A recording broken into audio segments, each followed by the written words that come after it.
Oh, let's get it. Let's get it.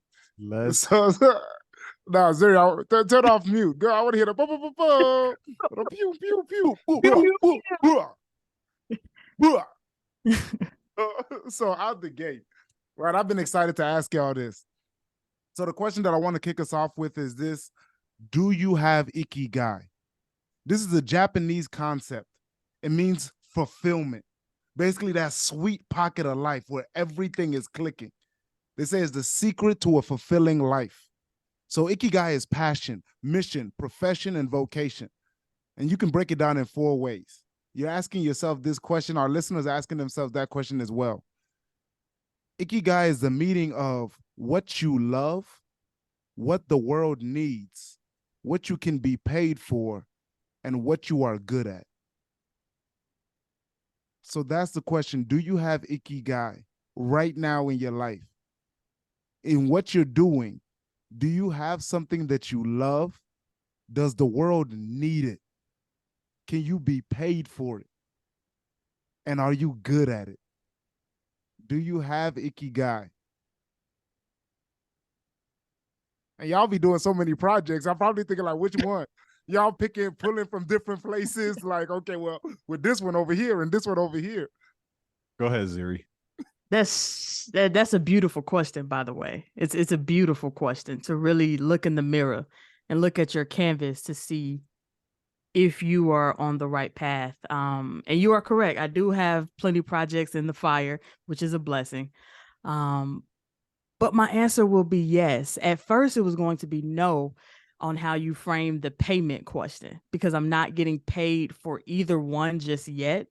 But can I receive payments for it? Yes. But man, the answer is yes. And I see why earlier on the IG Live, you said you wanted to halt a conversation regarding purpose. I say yes because this is the first time I've really had fun or had butterflies in my stomach of really happiness and fulfillment during even my 9-to-5 job. But that came from trial and error, from leaving an environment that was meant for me at the same time as well. And it's really a blessing in disguise, this question that you asked, because sometimes you have to go through areas of knowing you're on the right path of we try to talk ourselves out of fulfillment sometimes, where you might feel fulfilled, but it's scary. You might feel fulfilled, but it's challenging, right? And just because something is challenging doesn't mean you're not being fulfilled or you're not on your way to fulfillment. So to wrap this up, man, it's a blessing to say yes, but at the same time, it's hard to build something that you know you're good at, that you know is your passion, that you know you can get paid for. That shit is hard. And I don't want people to answer this question for themselves as they're listening to this episode and only harp on that you're in a rough patch right now, or that you are scared, that you have fear that it's not going to work out. The fact that you can even answer yes to the question means that you have meaning in your life, means that you have purpose in your life, right? So really, I challenge all listeners right now, while you're listening to your car, you're in your room, ask yourself this question, and if you can simply answer yes, you're blessed. And then take that next step to see how to get paid for it, right? How to give someone else your gift of walking in your passion. Talk to us, Kamau. I see your wheels turning. You're like, how do I get this out? Ikigai, I mean, that's such a tall task to have all of those things lined up in life. That is a very tall task. That being said, yes. Yes, I do feel like I have that in my life. And one, it just took a long time, and it's taken a long time, you know. I'm somebody who likes, I feel like I just, when I bet, when I make bets, I put a lot of irons in the fire. I've just learned over time that you can't put all your eggs in one basket.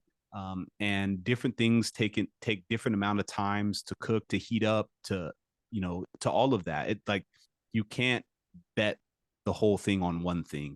You got to diversify, and you just got to put different irons in the fire. So in my life, I have multiple irons in the fire, and I'm still putting irons in the fire. So in terms of this concept of Ikigai, I guess like in my present moment, yes, I do have yes, I do have that alignment where I feel purposeful in my vocation, that I'm a professional, that I have a craft, that I'm good at it, that I'm getting paid for it. But do I feel like that's the finish line for me? No. I'm still in pursuit of higher levels of Ikigai. As Zuri was kind of alluding to, you know, even things I'm doing, like they're not getting me paid as much as I think. They're not the compensation doesn't equate the value that I'm providing, and that's the next level to me. But overall, like, yeah, I gotta say yes, and it's just taken time to get to this point. But there's always been a resting confidence that when I place a bet, I'm very intentional. I don't just get involved in anything. So when I have placed a bet, I feel good about where I am with those bets. Can I challenge you? Of course. Because I was thinking about this when you specifically, and my question would be for you is, do you love it? Because when I thought about you, I was like, nah, Kamau got the other three. Maybe you're not getting paid what you want, but you good at it. And the world needs it, because I got blessed by what you do. But do you love it? Yeah, so he's talking about Revolution One. That's a brand that both of us work on together, and that's something that I'm the director. That I'm the director of Revolution One. Do I love Revolution One? I would say I love what I'm building. I love being a leader. I love leading a team to win. But it's kind of just like, if I was a coach in the NBA, but I didn't grow up loving the Milwaukee Bucks, but here I am, leading the Milwaukee Bucks to a championship. Like, I don't know. I'm not getting as caught up in the franchise, the franchise itself. But I love the end product. And I feel like I had to get to it. I had to get to a place where I do love it. Because otherwise I don't think you can build something that you don't like. Like if you have resentment towards or unloved towards this thing, I feel like you're not going to be able to hit that level, So that was a part of the journey for me where, and TK, who is the founder of what I'm creating, he told me, he was like, stop trying to pursue everybody else's vision of what you think that they want to see out of this. Pursue what you want to see out of this. What does Kamau want this thing to become? Who are the people that Kamau wants to work with? How would you feel that Revolution One is serving Kamau? Like, what does this look like if it's really more directed for you? And I feel like for a long time, I try to put everybody else in the story of what I'm creating and not myself. And it wasn't until I started putting myself in it that I actually started loving it. So to answer your question, like, I love it now because I feel like I'm more bought in because it represents me. I got to be able to walk in a room and say, like, yeah, this is this thing. I'm the director. And if I don't love it, what am I doing? Yeah, no, that's real. Ooh, cold answer. I'll keep mine short and sweet. And what I want you to be able to see is this Venn diagram. Y'all can't see it either. We'll figure out how to put it on a landing page for the downloadables, because I want y'all to be able to look at this Venn diagram and decide for yourself. I started on the intersection of mission. So that's what you love and what the world needs, right? It started off with the world needs something, and I just loved speaking. And then the other side, people would assume that I was good at it, what you were good at, because I was just so passionate. But in reality, I wasn't good enough to get paid, to live off of it. I wasn't skilled enough. So it's been a 10-year journey for me to be like, okay, I can live off of this thing now. And I can take care of family members with this thing now. So that was just a trip to me. Like, I don't know, I would be interesting to hear other people's journeys, right? Like, what side did you start with? Was it with what you were good at and what you could get paid for? Because I think that's really an American mentality, a Western. I'm good at it. They're paying. Let's run it. And you disregard what the world needs, and you disregard what you love. And I just find it interesting that I started off on the other side, and now I'm in a pocket of I got to the original side. And it's just interesting to me because I think it lends into the culture idea.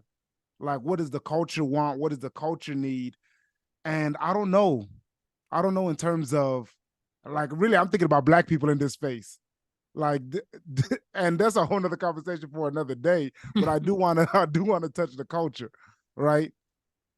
So Zuri, I would like transition to you. What you think? Go ahead. I'm sorry to interfere. I know I'm messing up the process, but Thank you. I want to add one thing. I feel like the culture needs, Black folks especially, need to see other Black folks, successful Black folks, doing what they love and being successful at it and like making the money. I feel like growing up, a lot of the people, the adults in my life who were working did not like what they were doing, did not love what they were doing. They were doing it for, I got to provide. I got to like pay these bills. I got to make sure y'all are taken care of. There was almost no examples of adults who were doing something that they were enjoying, that they got a lot of value from. And I don't know, I think you just develop a different relationship to work where you're just like, ugh, you know, it's just this disgust. You don't have that. I'm trying to pursue mastery. I'm trying to be a professional. I'm trying to, you know, turn this into a purpose. Like none of that is a part of the conversation. So that's what I feel like we represent, is what we, you know, we're doing. The way that we approach our life's work is like it's our life's work. Like we're leaving our stamp on this. And I want to circle back too before we hop into the first segment. You said something that I want to push back on, Tunji, that some people like yourself, you pick one of the four that you mentioned, right? The passion, the love, the get paid for it, and that you're good at it. Sometimes people don't even get a choice to choose any of those. That's not even in their brim of how they end up in their purpose. I could take myself as an example. I was led to the industry that I now see such a defined and such a powerful and stern purpose in. I had no clue. This wasn't even on my forefront. But because of who I am and my empathy and who God made me, I started to see myself in that purpose. And then I was able to kind of go back and say, like, now it's my passion. Now I can plan up a way to get paid for it. But being oblivious to all four of those sectors that you mentioned sometimes is such a strong blessing, because you end up being pulled to places where your DNA was curated for. So to the listener, if you're asking yourself, like, you don't even have that thing yet with those four items, that's okay too. Because sometimes when you're pulled to it, those four items that Tunji mentioned is what is going to really prevail you on to a purpose that you never saw coming. And with that, now we're going to segue into the first segment, which is called Pivot into Purpose. Pivot into Purpose is a segment where we invite the culture into our brand of Pivot and Proceed. A lot of times when you listen to this podcast, the three of us, we talk about our own stories. We talk about our own times of when we had to pivot or maybe be forced to pivot into our purpose. But Pivot into Purpose, we want to invite the culture and their stories and see how they also relate. So today we're going to talk about a young lady by the name of Tamia Potter. She has went mega viral for being the first Black woman to be accepted into Vanderbilt University's neurosurgeon residency, which is a huge deal. Congrats. But see, the thing about this story that really spoke to me in a pivoting way is she is the first Black woman to be accepted into Vanderbilt's neurosurgery program, and it's year 2023. So what I want to challenge my other two co-hosts here today is, how do you navigate through pivoting into your purpose while knowing the chains that prevented so many other Black women and people who look like you into pivoting into their own purpose? Do you feel like you don't deserve to be there because so many other individuals did not have that opportunity until now in 2023? Or do you continue on knowing that you're creating this new phenomenon for individuals who look like you? So what does that look like for you all? I'm a jump in first. I'm pretty sure this is accurate, but I don't know 100%. But the organization I work for has been around for 75 years. I'm almost positive I'm the second Black director who's ever worked here, and the first was TK, who created Revolution 01. I'm almost positive. It was when I first kind of came on board to the organization.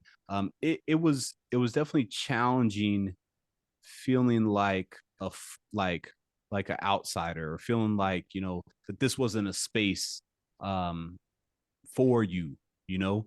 And I mean, this was 2019, you know, like this was still modern times. And it was interesting to, like, I wanted to run away. I was like, I don't want to be the first one to go. I don't want to be, you know, be a part of this.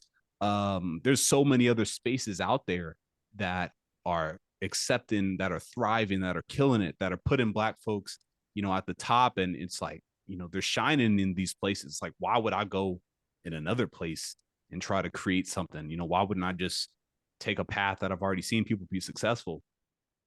And, you know, fortunately, I had somebody who was really, really intelligent that I looked up to in TK, who went first, and his mindset was very much like, I want to bring Blackness to this organization. And the way that I'm going to do that is through like creating something. And I feel like what he did in so many ways for me was give me confidence in my Blackness, that this was accepted in this space. And it really only takes, for me, it only took that one person to do that for me. Whether it was my hair, whether it was the way that I dress, whether it was the way that I talked, having somebody else say, like, this is a mission I'm committed to. And then I feel like since then I've inherited that mission, and everybody who's come after me, like, I you know, I don't think TK has been able to make as big of a splash as I'm sure he's wanted, but through me, I feel like he's made a big splash, because my mindset has been to bring on more people. And the culture is starting to change. And so you know, I just want to bring this to a personal experience, because sometimes the easy answer is to run away. But the answer that I think leads to the greatest level of fulfillment is opening the doors for other people. Because when you're able to open the doors, and then you can objectively and just look at how other people are thriving in a space that you knew was not possible 15 years ago, but they're thriving. They're being their best selves. They're discovering things within themselves in this space that you help pave the way for. Man, there's no better feeling. There's no better feeling. Hot Mike, I'll go ahead and say out the gate, Tamia, cook. You are her. So that, to get that out the gate. And I feel like any human being, you're on a journey, as Kamau said, just like on your own personal mission. Like, you started to love Revolution of One when you were like, if this was for me, how would I approach it? And you start going a whole different pathway. You start discovering yourself. I think any journey towards self-discovery in a workspace is going to make you a trailblazer.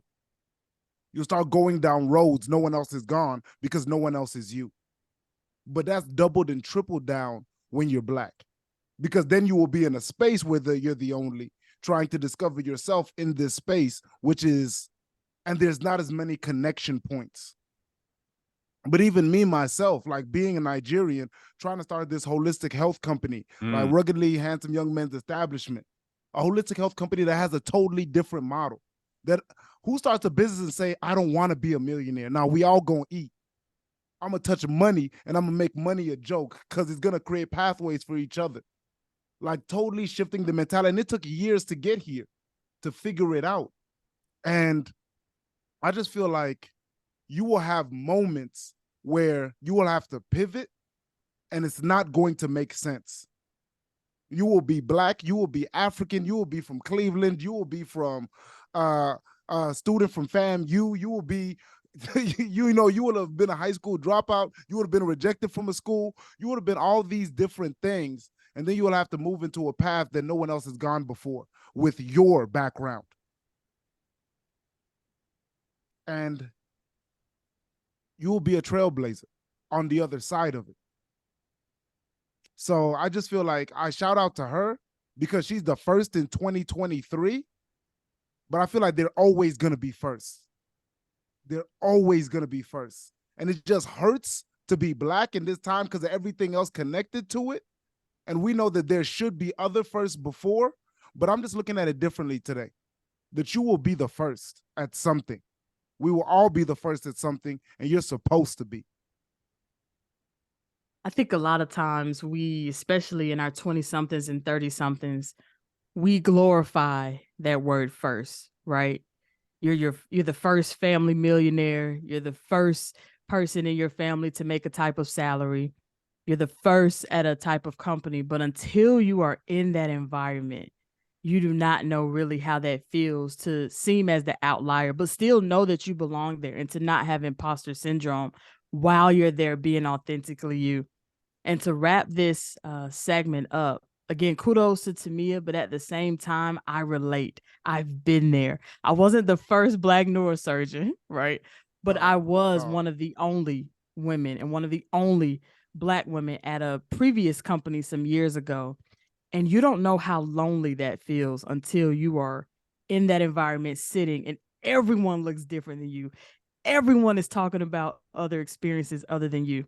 But what I noticed in that, when I switched my perspective from being alone and from being pissed that I was the only, my mindset then switched to being grateful that I'm understanding and seeing other ways of living, other ways of life, right? And I was able to really pivot my mindset that I can teach them something. Now that I'm here, I'm going to make it count. You don't know about Southwest Atlanta. Yeah. You don't know about where I'm from. You don't know about how I think. You don't know what these, locks on my head were before until now. There are so many things that we could talk about and teach people who do not look like us because now we're here. I earned to be here, so I earned to teach you something new. It's all about what is earned.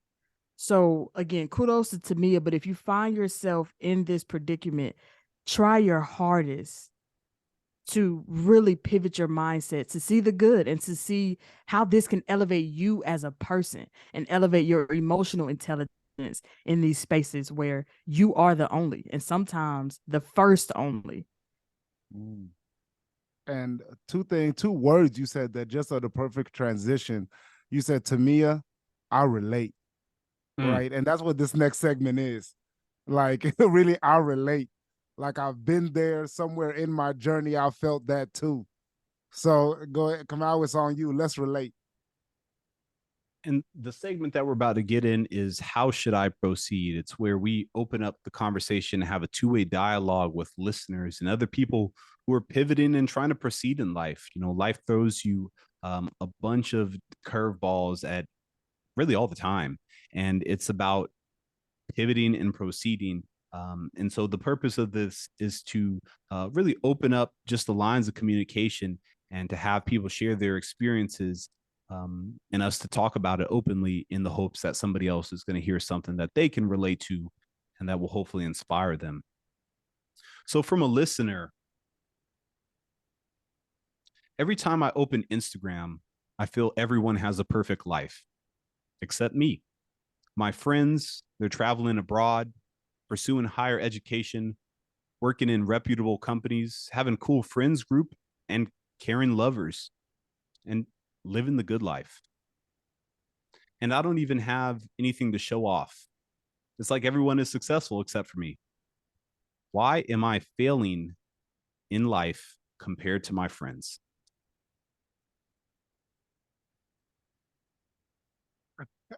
We're not even gonna get super deep. They're like me. The one word that came to my mind, cap. It's cap. It's cap. It's cap. Right. And not that necessarily that it's cap, but just that idea of It's highlights. No one wants to show everything. Because I remember when I'll go into my example, when I was going through my marriage breaking up and divorce and everything like that, Instagram disappeared. Social media disappeared. I didn't even want to look my mom in the face. I went into my shell. And I felt that same thing of I have nothing good going on, even though all these good things are still in my life, right? They were there then. They just didn't exist to me because of this darkness that I was living in, this battle or this dissolving of a relationship that I thought was forever, right? But when that disconnect in the long run ended up helping me, because you're going to have to sit in that darkness for a minute and figure yourself out. So the thing that I did that really helped me is digging into myself. Like my company, everything, the holistic health company flourished out of the idea of I have to get healthy. I have to be the best version of me. I can't look at anyone else. No one else has gone on the road that I've gone on. Nobody else has done this journey. I can ask for advice, but at the end of the day, it's I'll close with this. It's this quote by Howard Thurman. He said, there is something in each and every one of you. There's a voice. And if you cannot hear it, you will all of your life spend your days on strings that somebody else pulls. Like he said, that voice is the only true guide you will ever have. And you have to get real quiet to hear that voice. And it sucks being quiet when life is humbling you. And you want to get distracted, right? I want to just be jealous rather than sit with myself and figure out what I need to do for me. Jealousy is a greater feeling than that self-hate, that self-loathing, but digging into why you're feeling it.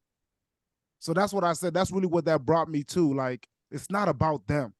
It's really about you.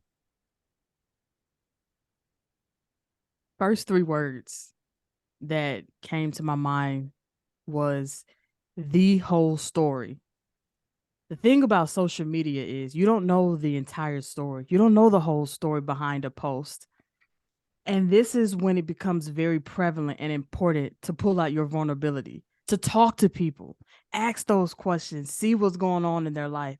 Because a lot of times when I was really going through some hardships in 2021 and beginning of 2022, when I would open up about my trials, it could be opening up to someone who looks like they have the perfect life on social media. You start to realize that in their story, there are pockets and holes where water is leaking as well. And you start to hear their trials and tribulations. You start to hear their story. And once you package the whole story, you start to see that some people use social media as an escape. So they go out a little more to post that they're out because they want everyone else to see that they're happy. It's almost like a trick of the mind sometimes, where just because you see someone post, you don't know the why. Why did they post that, right? No, it's not your entire business to know, but if you open your mouth and actually have conversations with people, you start to see that y'all not that different. Everyone is going through something, whether they just bought a Mercedes or they just bought a new Honda. They might have the same problems, just in different realms. But that happens once you're vulnerable enough to have the conversations with people. This gives you the confidence to be vulnerable in your story and get, some trials and tribulations off your chest. But it's also an opportunity to hear someone else's story that, again, you might be a little jealous of or you might look up to, but it levels out that playing field that now social media isn't seen as, a highlight reel only, because you know that behind this highlight reel, I know your life isn't perfect. I know it's not, because no one's perfect. That's impossible. Right? So again, to wrap this up, have those conversations, be vulnerable, because when you're vulnerable, the other person feels safe enough to open up. And again, you start to see that we're all the same out here. We all have something going on. Just jumping right in for mine, I feel like when you don't got something going on in life, everything everybody else is doing looks like dope. It looks really dope. Traveling, getting higher education, starting a business, being in a relationship, having friends, everything looks dope. Oh, I think you have to ask yourself, though, what do I really want? Because since everything looks dope, that's more so a reflection of how you're feeling about your current state than those things actually being what they are.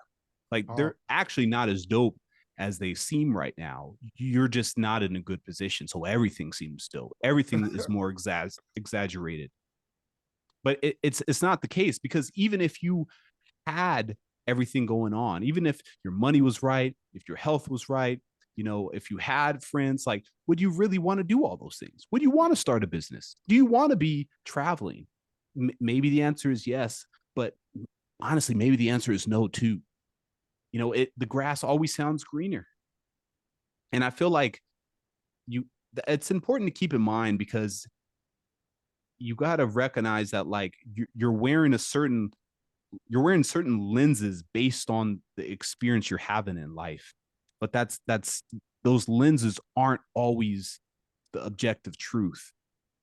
So just remember that, and try to get really as clear as you want, because when people are like living in their purpose and their truth, and they're like really living life, there's a certain glow around them.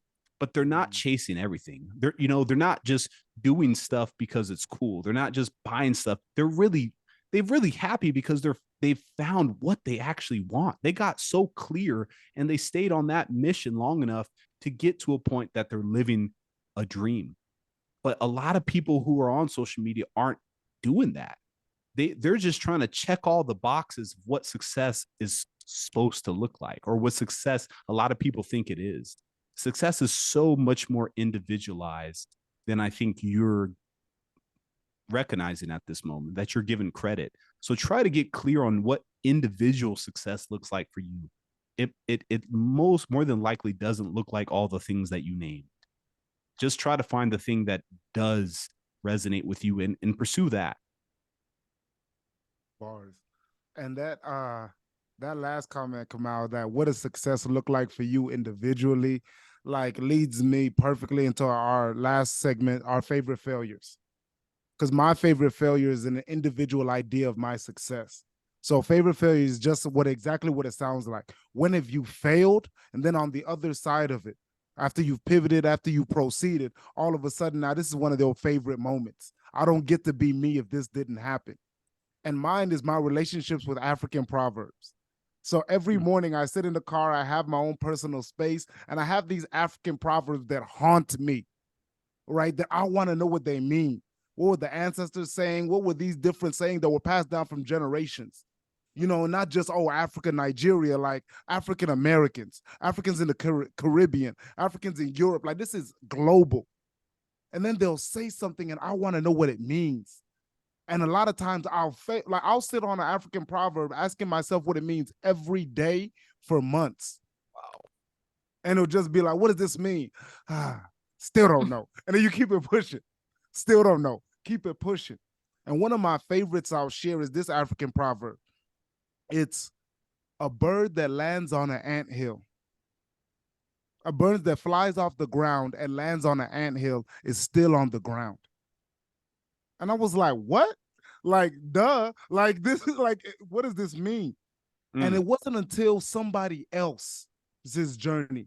A young girl, a TikTok video popped up and she was like, this hit me heavy. Someone said, the skills that you use to survive are not the same ones you will use to thrive. So what you use to survive to get to this point, the mentality, the skill sets, the savagery, whatever you had to do to survive is not the same thing you would use to thrive. It takes a different mentality. It takes a different skill. And then it clicked. What it was saying is, like, for example, that anthill that bird flew on top of, to you, it may look like an anthill. But for some people, it's a mountain. Like, if you're dealing with depression, getting out of bed is not an anthill, it's a mountain. And sometimes that is your greatest gift, your greatest victory, just getting up. And what the ancestors were saying to me is, if you are a bird and you flew off the ground onto that anthill and it was a mountain for you, celebrate it. But remember that birds are meant for the sky. You are meant to thrive. So for me, it's a balance. Okay, yeah, get on top of the anthill. Celebrate that jump that was so difficult for you. That meant something too. But don't forget that you are a bird, and birds are meant to thrive, birds are meant to fly. And when I got this, because the beautiful thing is there's so many different meanings, but I got one. And it took me 6 to 8 months to get one meaning. So when I got this, and now whenever somebody is dealing with depression, whenever somebody is, I'm able to celebrate them through through our ancestors, celebrate them even getting out of bed while still letting them know, you should fly. And that took months of failure, months of sitting with not knowing. And it was just worth it. So that's one of my favorite failures. My favorite failure is something that I am living through right now, where I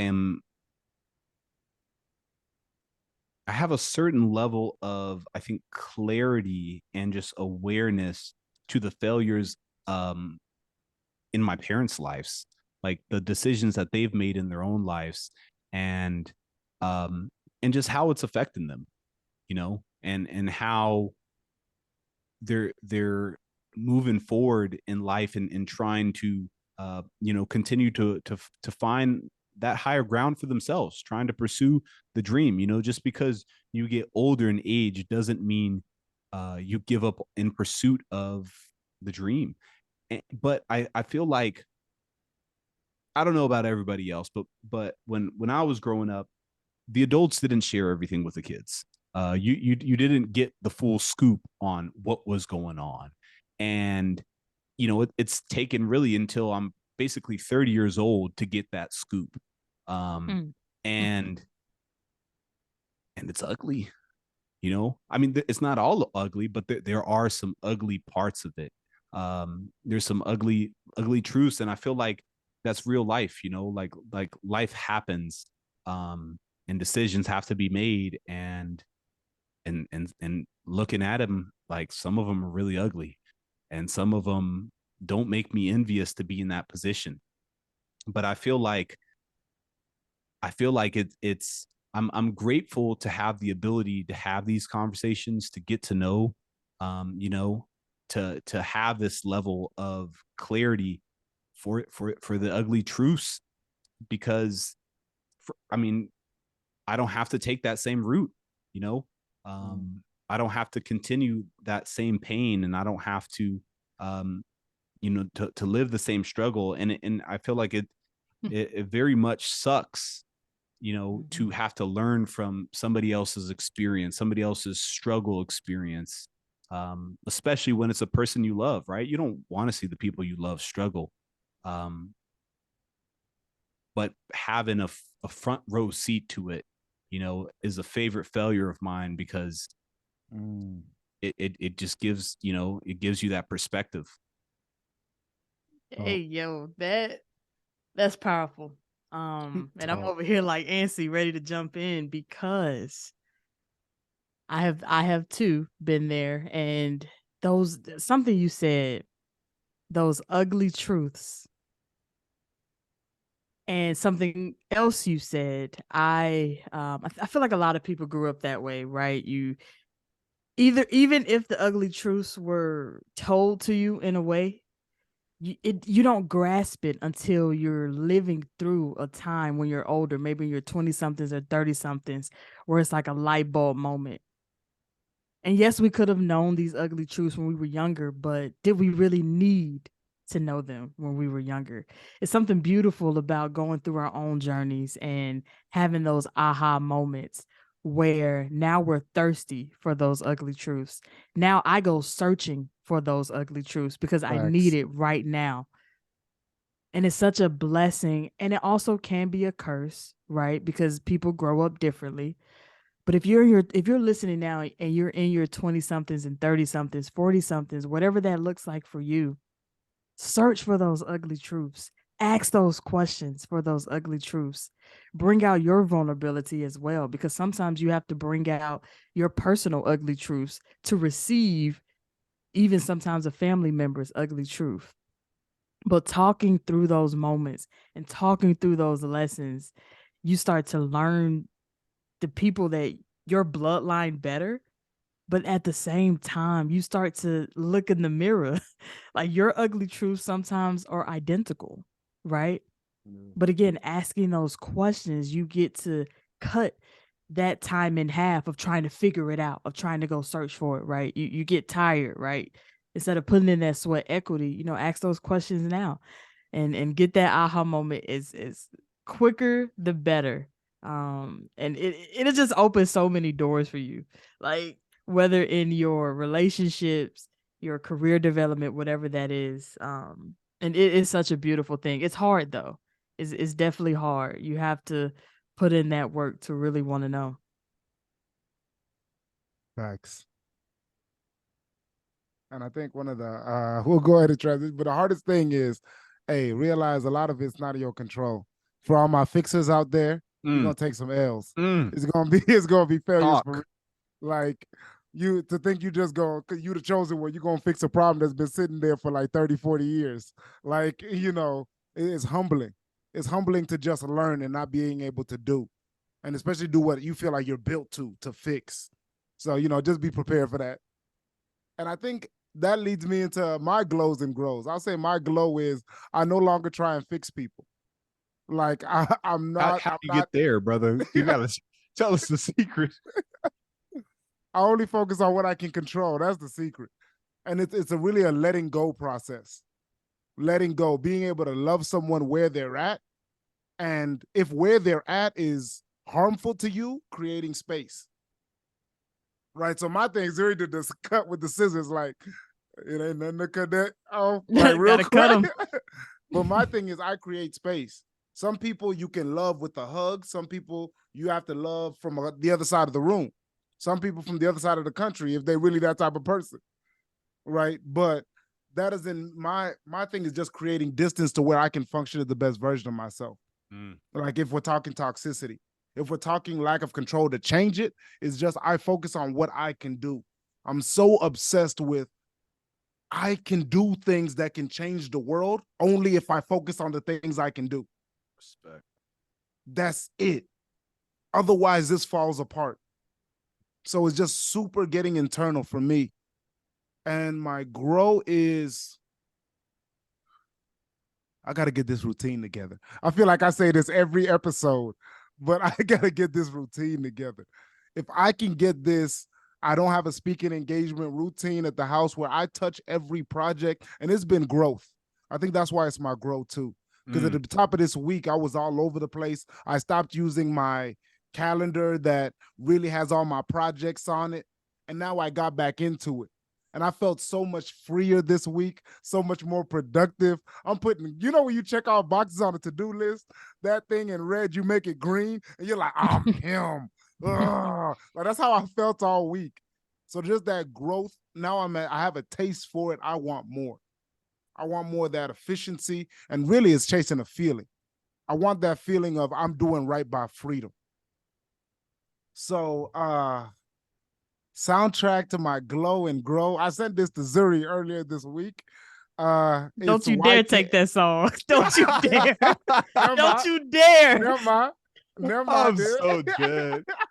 Don't you dare take that song. Say less. I'm gonna go I don't know if I've given this before, but it's just a vibe. It's like we talked about earlier on the IG Live, going to another place. Music taking you to another place. And this song is by J5. J-A-5. It's called Dimension. It has Rayma and Skepta on it.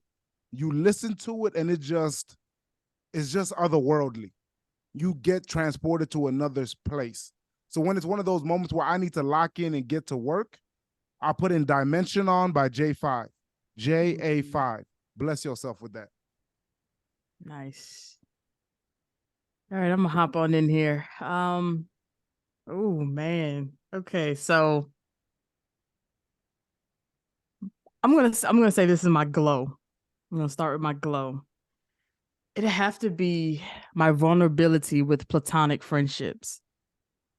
If you listen to the beginning of season 2, that was one of my things that I really wanted to be better in. I wanted to elevate, and I had a situation with a best friend earlier. Oh, I'll say about 2 weeks ago.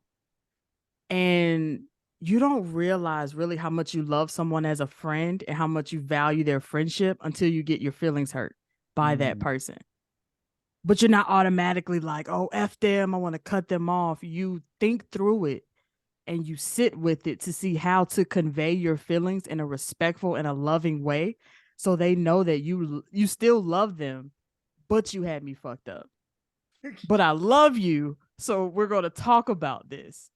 And in that conversation, I really realized there are so many different type of loves out here, like how to love someone in the correct way, right?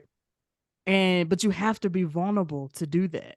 Because if you have a pride or ego and you just want to bypass it, like I have for many years, you look over so many situations that you're really neglecting yourself. You're really neglecting your heart. You're really neglecting what you want out of relationships. So my glow is really like putting into practice what I said I wanted to do, where the situation presented itself and goated, like goated, like came out on the other side where you really start to realize who is really in your life for a reason and why they're there and that they're supposed to be there, right? So it's all trial and error. So that'll be the glow for sure.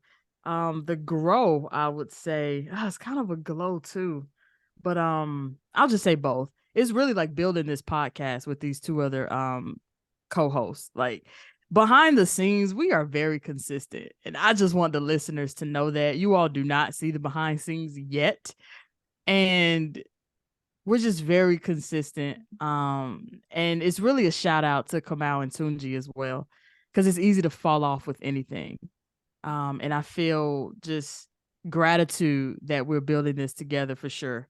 So that's definitely the grow and glow, because you have to grow to get to a certain point, and you have to also give yourself that glow to continue on. And my soundtrack that Tunji tried to steal earlier. So this guy that I know by the name of Tunji sent me this song randomly earlier this week. And as much as we talk about music on this podcast, I knew it was going to be a banger. And I listened to it. It is called Wake Up by YKB. This song really gets you in check. Like if you were looking in the mirror and you weren't feeling your best, this song could get you in check. If you've been looking in the mirror and you like, I'm her, that song gonna validate how you feel. And that's the soundtrack to my glow because of the vulnerability situation that I just discussed. Because you set out a goal and you say you want to do something. It's so easy to say it, but when it's time to present itself, sometimes it's so hard to do it, right? But whether it's, platonic, romantic, or career, you have to do what you say. You have to stand 10 toes down, and you have to know that on the other side of it, your confidence is never going to waver, right? So definitely Wake Up by YKB. Shout out to Tunji for sending it over. And that's my growing glow. My my glow. Ooh, what is my glow? I mean, mine is very similar to Tunji, that I feel like my grow was I needed to be more patient with myself, and I needed to be more realistic with myself. I think when I spent a lot of time working, like it's definitely the highest amount of time of anything of my life. I mean, sleep is probably right there, but work is definitely. I spend more time working than I do anything else, and it's been like this for a while. And so I found myself just getting so frustrated. Like, why aren't things moving fast enough? Why aren't you getting more done? Like, and I think I found myself also burning out kind of consistently, like pretty frequently. And one of the big reasons I moved to Mexico was to help myself not burn out as much, because it's easier to recharge here than it was for me to do that in Atlanta. And I know myself. I know I'm going to keep working because I'm a builder and I'm building shit. So I needed to be in an environment that was going to be conducive to me building. And That's real. And but I still was burning out, and I felt like, for me, the transformation, the grow has been more realistic with every single day and the things that I assign myself to do. That is the grow. It's being okay, being at peace with not being able to get everything done every single day, every single week. And just kind of treating myself more like a human and less like a machine. So yeah, that's the grow. It's still a grow in progress. The glow this week has been, I've been productive as hell. I'm getting back to my systems as well. And my systems are lining everything I'm going to do for the week. I do that on Sundays. And then the next step that's really made this a lot more tangible for me is that I put it into the calendar, because, bro, I be having these to-do lists that are like 50, 60 things long. And it's like everything I'm going to do throughout the week. And every week I'll do this. And every week I won't get everything done, because you just can't get 60 things done. And so the next step that I take is I take them and I assign a time. Like, is this going to put all of these things into my calendar? And if something takes 3 hours, 4 hours, that's what it got to take. And I feel like for a long time, I would just say, oh no, that'll take 30 minutes. That'll take an hour. That'll take an hour and a half. And I would get so frustrated at myself, because my life would just fall into chaos because I would not be realistic. So this week I've done that, and I feel really good. Like just being honest with yourself. So those are definitely the glow and grow. My soundtrack has been Fear by Kendrick Lamar. Why God do I gotta suffer? Pain in my heart, carry burdens of struggle. Why God do I gotta believe? Every stone thrown at you, resting at my feet. This album, Damn, by Kendrick Lamar, is a really deep one, where he talks about family. He talks about love. He talks about God. He talks about a cursed people. He talks about all these really deep things, but it really isn't until this segment of the podcast every 2 weeks that I realize subconsciously I've been needing to hear some of this stuff. I've been needing to relate with the family struggles, with generational bondage and curses and things of this nature. And this Damn album has just been on repeat for me. Been listening to a lot of it. So that's me. Hey man, I feel that jealousy you were talking about earlier. I feel like I should have sang lyrics too. I was feeling that. Like, Right. wow, I gotta suffer. I'm like, why? Hey man, we love y'all. That was what, episode 13? Is that what we are? Episode 13 of season Sheesh. 2. Yes. Season 2, episode 13. Let me remind y'all, we talked about this the end of season 1, that like top 1% of podcasts is a certain amount of episodes. We passed that like 15 episodes ago. Sheesh. So I just wanted to remind y'all that we still here. We still here. It's us. That being said, you are loved by us. As always, we appreciate you. May every pivot you have in life, may it be followed by a proceed. Till next time. Love y'all.